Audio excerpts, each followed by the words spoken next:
الله الرحمن الرحيم يا أيها المدثر قم فأنذر وربك فكبر وثيابك فطهر والرجز فاهجر ولا تمنن تستكثر ولربك فاصبر فإذا نقر في الناقور فذلك يومئذ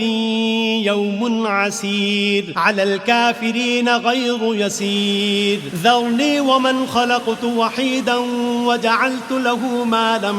ممدودا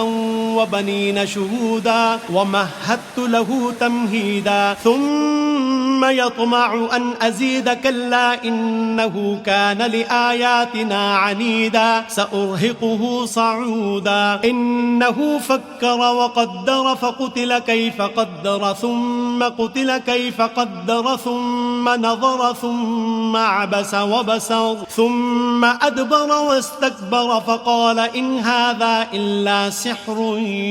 يؤثر إن هذا إلا قول البشر سأصليه سقر وما أدراك ما سقر لا تبقي ولا تذر لواحة للبشر عليها 19 وما جعلنا أصحاب النار إلا ملائكة وما جعلنا عدتهم إلا فتنة للذين كفروا ليستيقن الذين أوتوا الكتاب ويزداد الذين آمنوا إيمانا ولا يرتاب الذين أوتوا الكتاب والمؤمنون وليقول الذين في قلوبهم مرض والكافرون ماذا أراد الله بهذا مثلا كذلك يضل الله من يشاء ويهدي من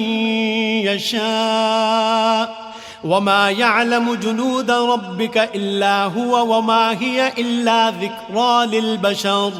كلا والقمر والليل إذ أدبر والصبح إذا أسفر إنها لإحدى الكبر نذيرا للبشر لمن شاء منكم أن يتقدم أو يتأخر كل نفس بما كسبت رهينة إلا أصحاب اليمين في جنات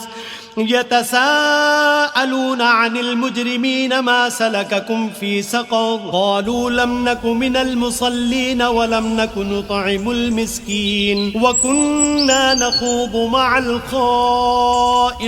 وكنا نكذب بيوم الدين حتى أتانا اليقين فما تنفعهم شفاعة الشافعين فما لهم عن التذكرة معرضين كأنهم حمر مستنفرة فرت من قسورة بل يريد كل امرئ منهم أن يؤتى صحفا منشرة كلا بل لا يخافون الآخرة كلا إنه تذكرة فمن شاء ذكره وما يذكرون إلا أن يشاء الله هو أهل التقوى وأهل المغفرة